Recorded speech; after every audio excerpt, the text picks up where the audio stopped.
250 миллионов рублей выделила компания «Алроса» для организации игр «Дети Азии». Крупнейшая в мире по объемам добычи алмазов акционерная компания выступила генеральным партнером 6-х международных спортивных игр. Следует отметить, что компания осуществляет содействие Комитету игр с 1996 года.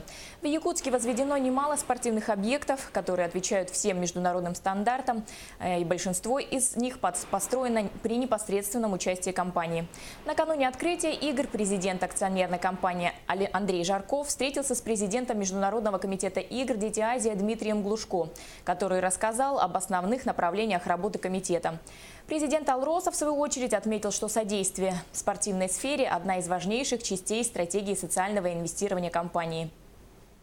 Когда мы общаемся и с акционерами по этому поводу, и когда мы внутри компании с коллегами общаемся вообще вот о формах участия компании в таких мероприятиях, мы всегда говорим, что ни в коем случае нельзя путать и нельзя ни в коем случае говорить о том, что компания несет социальную нагрузку. Это не нагрузка, это социальная политика компании, которая напрямую связана со стратегией компании, со стратегией развития компании. Как я уже сказал, с укреплением репутации и имиджа компании. Почему? Потому что репутация, бренд компании, да, это залог в том числе ее успеха на международном рынке.